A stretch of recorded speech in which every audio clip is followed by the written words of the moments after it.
성전 건축하기를 시작하였더라. 성전 건축하기를 시작하였더라. 이 제목으로 하나님 말씀 전하겠습니다. 솔로몬의 일생 일대의 과업은 성전 건축이었습니다.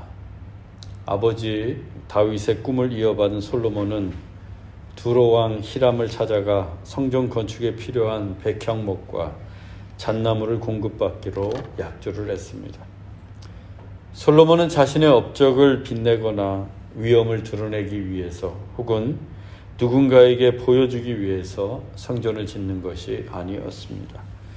그가 성전을 건축하려는 목적은 단 하나였습니다.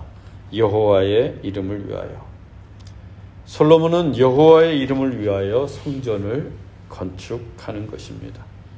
여호와의 이름에 합당한 영광을 돌리고 여호와의 이름을 즐거이 부르고 여호와의 이름을 드높이기 위해 성전을 건축하려는 것입니다.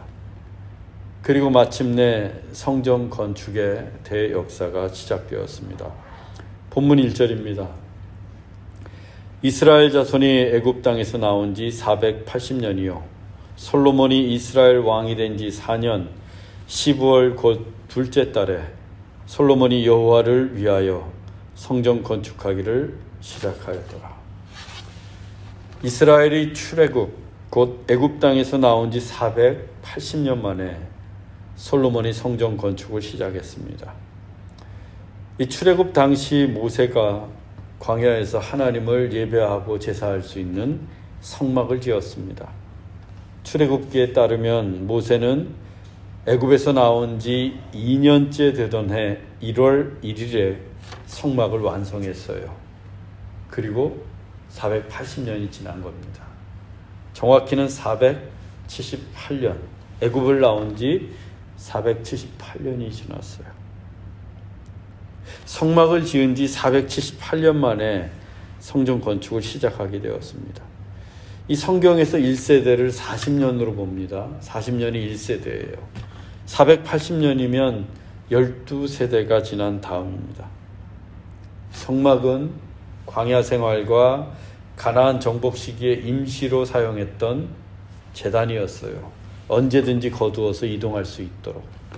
그때부터 이스라엘은 영구적인 성전, 한 지역에 세워진 안정적인 성전을 소망했습니다.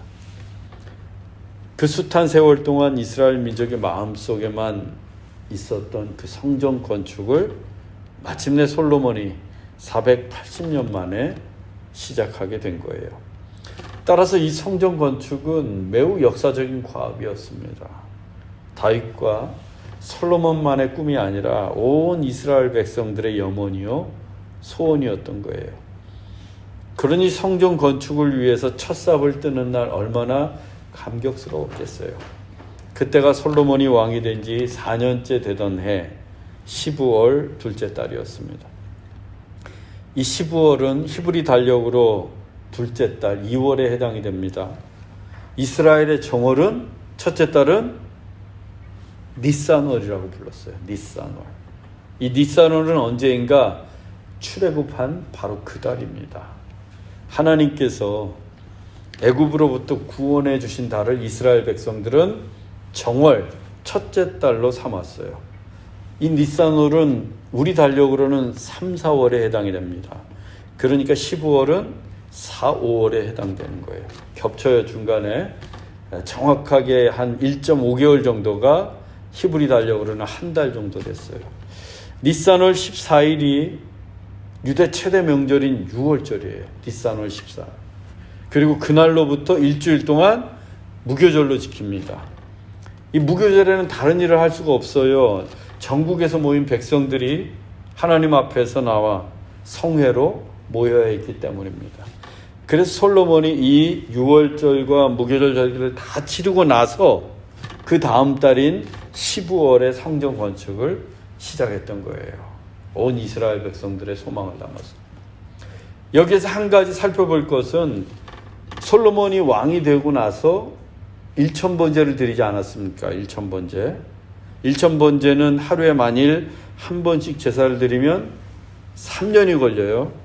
그리고 이듬해인 4년 차에 곧바로 성전 건축을 시작한 거예요. 아주 단순히 산술적으로만 계산해 보면, 즉 솔로몬은 왕이 되고서 매우 빠른 시기에 거의 왕이 되자마자 성전 건축을 시작한 겁니다. 마치 왕이 된 이유가 성전 건축에 있는 것처럼. 그리고 이때에도 솔로몬이 여호와를 위하여 성전 건축하기를 시작하였더라. 성전 건축이 여호와를 위한, 하나님을 위한 성전 건축이었음을 다시 한번 분명히 하고 있습니다. 우리는 여기에서 솔로몬이 예배에 대한 갈망이 얼마나 간절했고 또한 하나님을 향한 신실함이 얼마나 깊었는지 알 수 있어요. 왕이 되자마자 1000번제를 드렸고 그 1000번제가 끝나자마자 또 성전 건축을 시작했고 그 성전 건축의 목적은 여호와를 위하여. 이 같은 솔로몬의 갈망과 신실함 때문에 하나님께서는 솔로몬에게 성전 건축을 허락하셨던 거예요. 480년을 기다리셨습니다. 신실한 예배자, 하나님을 갈망하는 예배자를 찾으신 거예요. 우리 교회는 여전히 광야에 있습니다. 이스라엘 백성들이 광야에서 장막을 세웠다가 또 접었다가 했던 것처럼 우리 교회는 매번 짐을 쌓았다가 풀렀다가 하면서 예배를 드리고 있어요. 그런데 우리가 성전 건축에 대한 또 안정적인 예배당에 대한 소망을 잃어버리지 않고 솔로몬처럼 예배에 대한 갈망과 하나님에 대한 신실함을 갖고 있다면 하나님이 뜻하신 때에 안정적인 예배당을 얻거나 성전 건축을 시작할 수 있어요. 우리 시대가 아니어도 좋습니다. 다윗처럼 다음 세대를 준비하는 마음으로 성전 건축을 사모하고 하나님께 신실하다면 하나님의 때에 분명히 우리 교회 예배당을 허락해 주실 거예요. 본문 2절로 3절입니다. 솔로몬 왕이 여호와를 위하여 건축한 성전은 길이가 60규빗이요 너비가 20규빗이요 높이가 30규빗이며 성전의 성소 앞 주랑의 길이는 성전의 너비와 같이 20규빗이요 그 너비는 성전 앞에서부터 10규빗이며. 막 이런 숫자가 나오면 머리가 복잡해지기 시작하고 잘 알지도 못하는 규빗 이런 단어가 나오면 괜히 막 깜깜해지는 것 같은데 제가 좀 쉽게 설명해 드리겠습니다. 이 성전의 평면도를 한번 보면 이 아래 그림에서 이 그린색 박스가 성전 본체예요. 우리가 성전 했을 때 이 그린색 박스가 바로 성전을 가리킵니다. 이 성전의 길이 그림에서는 가로예요. 길이가 60규빗, 한 규빗이 45cm입니다. 이 팔꿈치에서부터 가운데 중지까지 45cm. 그래서 성전의 길이가 60규빗이니까 27m. 성전의 너비는 그림에서는 세로인데 20규빗으로 9m입니다. 9m. 조그맣게 9m 이렇게 되어 있는데 그러면 이 성전의 바닥 면적은 27 곱하기 9 하면 243스퀘어미터예요. 참고로 아터몬 예배당이 210스퀘어미터였어요. 그러니까 성전이 별로 크지 않았어요. 비슷해. 아터몬 예배당이나 비슷합니다. 그런데 높이는 굉장히 높았어요. 높이가 위에 그림에서 30규빗, 14m나 됐어요. 우리 아터몬 예배당은 높이가 작았는데 14m. 성전의 주랑, 이 주랑은 현관입니다. 현관. 우리로 치면 입구에서 요 성소까지 거기가 길이가 20규빗, 약 9m, 9m 정도 됐고요. 이 너비는 그 절반이 좁잖아요. 10규빗으로 4.5m입니다. 이 주랑을 거쳐서 들어가게 되면 이제 성소를 만나게 돼요. 그 성소에서 더 안쪽으로 깊이 들어가면 지성소가 있는 거예요. 그러니까 성전에서 가장 깊은 곳, 가장 안쪽에 있는 게 바로 지성소입니다. 여기 의미하는 바가 있어요. 지성소가 어떤 곳이에요? 하나님이 임재하시는 곳이에요. 하나님이 임재. 아무나 들어갈 수가 없어요. 지성소는. 제가 여러 번 말씀드렸어요. 1년에 딱 한 번 대속죄일에 대제사장만 들어갈 수 있는 곳이 지성소예요. 왜? 너무나 거룩한 곳이기 때문에. 하나님이 임재하시는 곳이기 때문에. 여기 휘장이 있잖아요. 휘장이. 이게 뭘 의미하는가 하면 우리가 하나님을 만나려면 깊이 들어가야 돼요. 깊이. 요 주랑에서 왔다 갔다 해가지고는 하나님 만날 수 없는 거예요. 입구에서 왔다 갔다 해가지고는 하나님이 거하시는 지성소까지 들어갈 수가 없어. 깊이 들어가야 돼. 무슨 얘기냐? 예배도 깊이, 찬양도 깊이, 말씀도 깊이, 기도도 깊이 들어갈 때 지성소까지 들어갈 수 있는 거예요. 깊이 들어가야 하나님 만날 수 있습니다. 그래서 우리의 예배가 깊어야 돼요. 우리의 기도가 깊어야 됩니다. 우리의 찬양도 깊어야 돼요. 깊이 들어가야만 하나님을 만나요. 그리고 하나님을 만날 때에만 참된 예배, 참된 기도, 참다운 찬양이 될 수 있어요. 여러분, 깊은 곳에서 하나님 만나기를 원합니다. 지성소에서 우리 주님을 만날 수 있기를 소망합니다. 본문 4절로 5절입니다. 성전을 위하여 창틀 있는 붙박이 창문을 내고 또 성전의 벽, 곧 성소와 지성소의 벽에 연접하여 돌아가며 다락들을 건축하되 다락마다 돌아가며 골방들을 만들었으니. 다시 평면도를 보면 위쪽 그림에서 이 중앙 상층부에 창문들이 여러 개 있어요. 그리고 그 반대편에도 똑같이 창문이 있습니다. 이것들이 바로 창틀이 있는 붙박이 창문이에요. 창문을 탁 냈어요. 그리고 이 아래쪽 그림을 보면은 성전의 벽, 성소와 지성소 벽을 디귿자로 빙 둘러서 이 칸막이 방들이 있는데 이게 다 다락으로 만든 골방들입니다. 성전의 외벽을 중심으로 해서 디귿자 형태로 다락을 만들고 각 다락마다 골방들을 만들었어요. 이 골방들은 무엇에 쓰는 물건인가 하면 성전에 바치는 예물과 또 지성물들을 보관했던 공간이에요.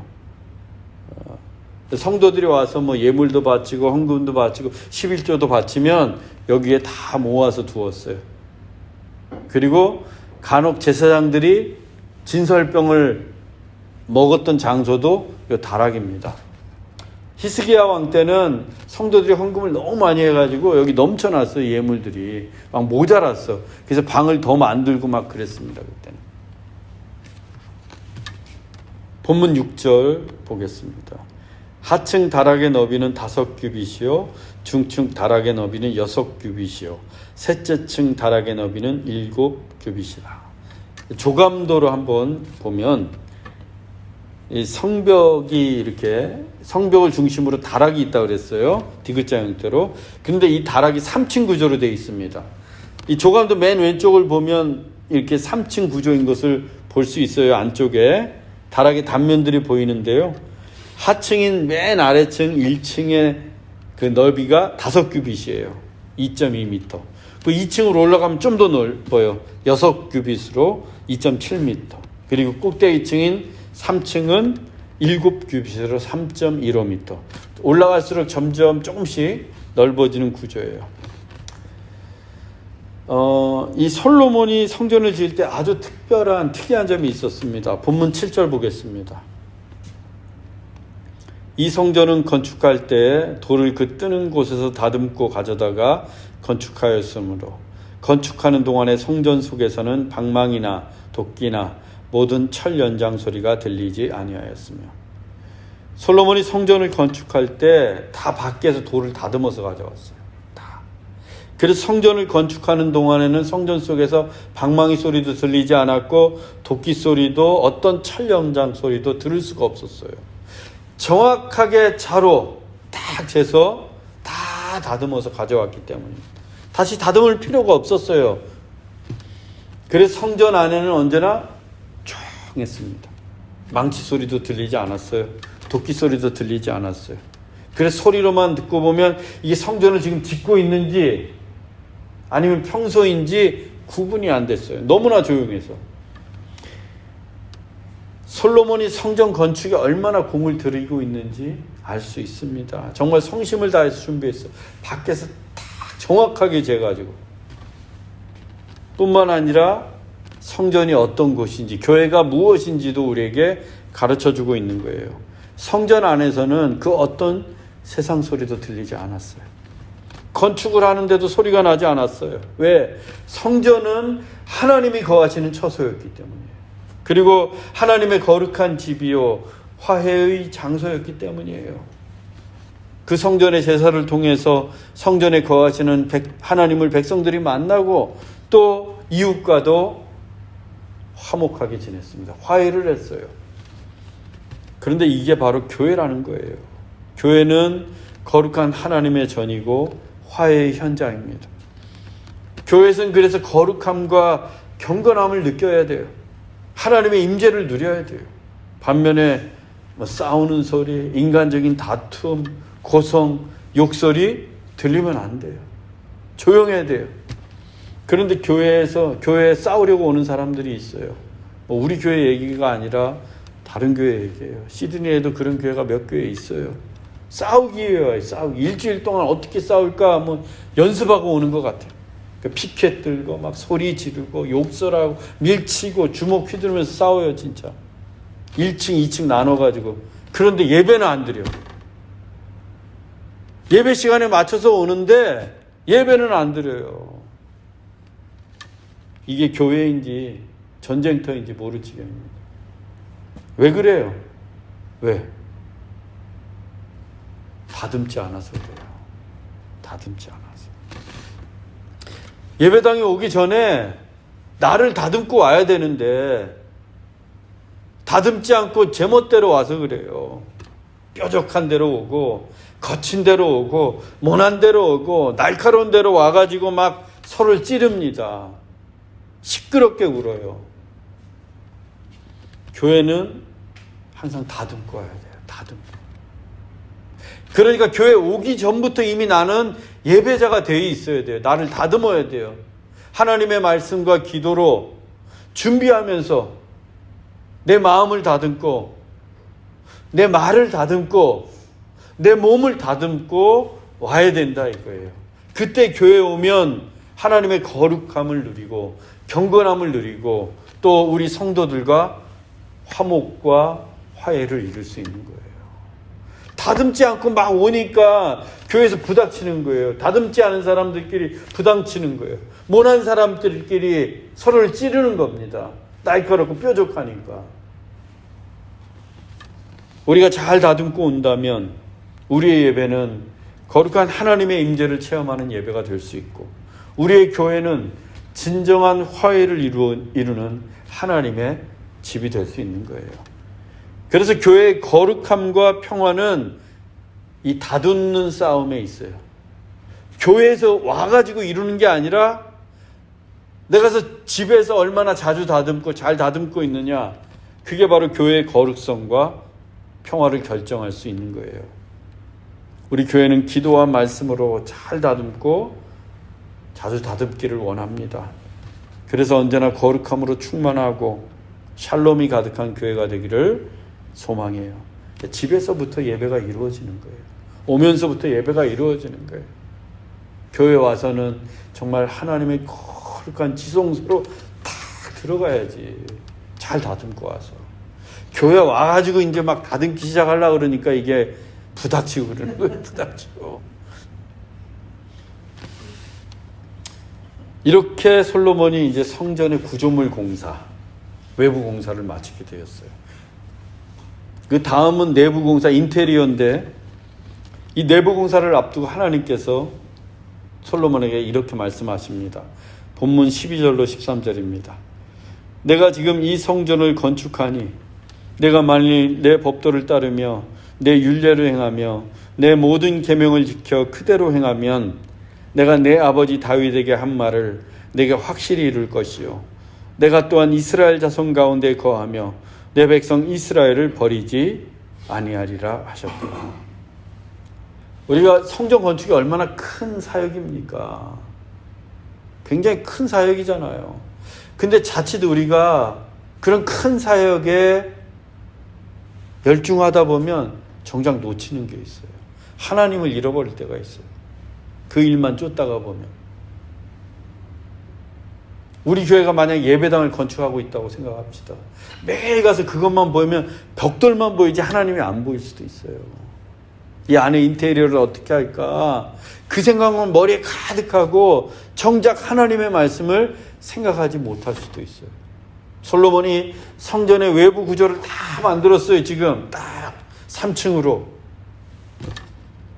마음을 엉뚱한 데 빼앗길 수가 있어요. 아, 인테리어는 어떻게 할까? 금은 어디다 바르고 백향목은 어떻게 설치하고 막 머릿속이 복잡해요.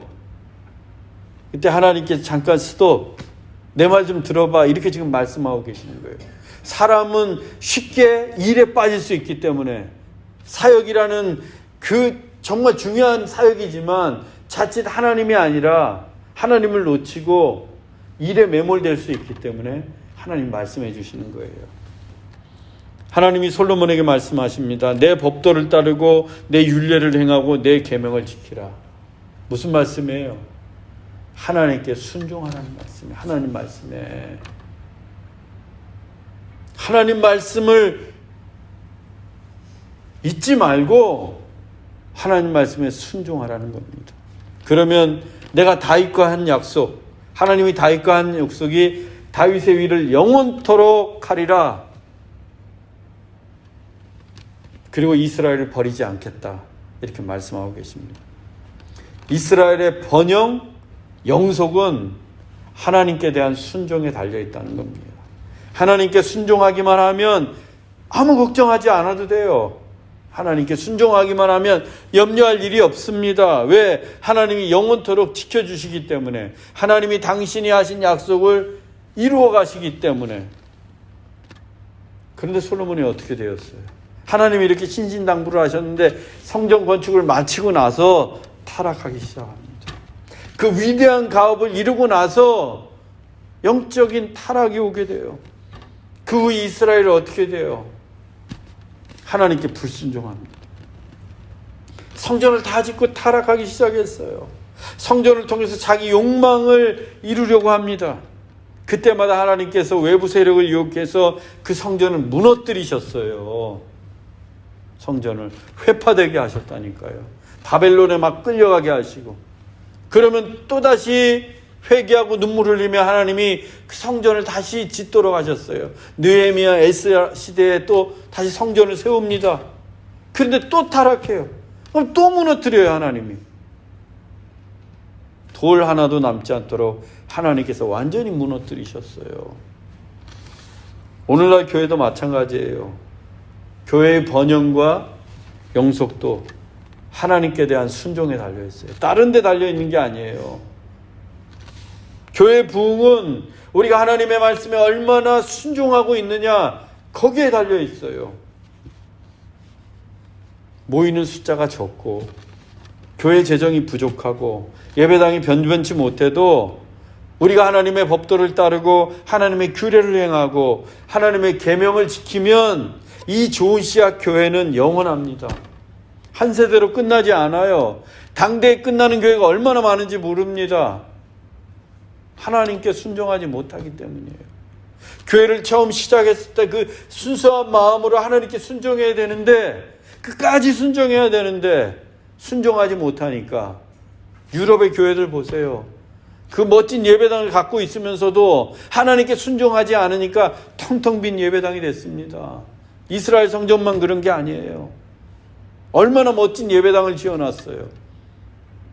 이제는 예배를 드리는 곳이 아니라 관광하는 곳이 돼버렸습니다. 왜? 하나님께 순종하지 못하니까. 미국의 크리스탈 처치, 수종교회가 얼마나 멋진 교회예요. 최초의 메가 처치였어요. 그런데 그 예배당에서 신천지가 집회를 했대요. 몇 년 전에. 얼마나 안타까운 일입니까? 저는 우리 교회가 그렇고 그런 교회가 되는 걸 원치 않아요. 뭐 있으나 마나한 교회, 없어도 그만인 교회가 되는 걸 원치 않습니다. 그런데 하나님도 그런 교회는 원하시지 않아요. 있으나 마나한 교회, 있다가 사라져도 아무도 모르는 교회 하나님은 원하시지 않아요. 하나님이 원하시는 교회는 능력 있는 교회예요. 이 세상을 새롭게 하는 교회예요. 그런 교회를 하나님이 기뻐하십니다. 그 교회가 어떤 교회인가? 하나님께 순종하는 교회라. 하나님께 폼 잡는 교회가 아니라 하나님께 겸손히 순종하는 교회라는 거예요. 중요한 것은 하나님께서 교회를 통해 말씀하신다는 거예요.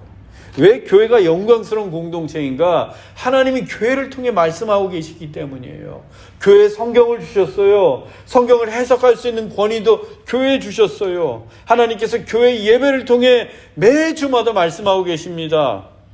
교회가 정한 예배, 교회가 정한 사역, 교회가 행하는 모든 프로그램을 통해서 하나님이 말씀하고 계세요. 따라서 교회가 행하는 사역과 방향에 순종하는 것이 곧 하나님께 순종하는 거예요. 교회에 순종하는 게 하나님께 순종하는 겁니다. 하나님이 교회를 통해 말씀하고 계시기 때문에 이제 곧 임직 감사 예배가 있는데요. 우리가 임직 감사 예배 정말 중요한 거예요. 정말. 왜? 교회 중요한 직분자들이 세워지는 거예요. 우리 교회 처음 세우는 거잖아요. 정말 너무나도 중요한 예배예요. 중요한 예식이고. 근데 그 예식을 앞에 두고 우리가 되새겨야 될 게 있는데 그게 뭔가 하나님께 순종하는 교회가 되자는 거예요. 장로, 권사, 안수집사가 임직을 받고 와, 우리 교회가 이제 조직적으로 안정적인 교회가 됐다. 맞아요. 그러나 그보다 더 중요한 건 하나님께 순종하는 교회. 순종을 다짐하는 예배가 되어야 된다는 거예요. 사랑하는 형제자매 여러분, 우리가 지금 광야에 있지만 성전에 대한 소망을 잃어버려서는 안 됩니다. 하나님을 향한 갈망과 신실함으로 소망하십시다. 또한 하나님의 거룩함과 평화가 충만한 교회를 이루어 가십시다. 그리고 무엇보다 하나님의 말씀에 순종하는 교회가 되십시다. 그래서 하나님이 영원토록 돌보시고 축복하시는 우리 좋은 씨앗 교회가 되기를 주 예수 그리스도의 이름으로 축원합니다. 기도하겠습니다. 사랑의 하나님, 우리 교회가 여전히 광야를 지나가고 있습니다. 이 광야에서도 예배에 대한 갈망과 하나님에 대한 신실함으로 교회를 섬기게 하옵소서. 그리고 우리에게도 안정적인 예배당을 허락해 주옵소서.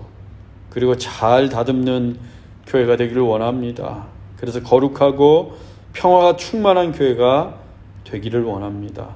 하나님께서 영원토록 돌보시고 축복하시는 좋은 씨앗 교회가 되게 하옵소서.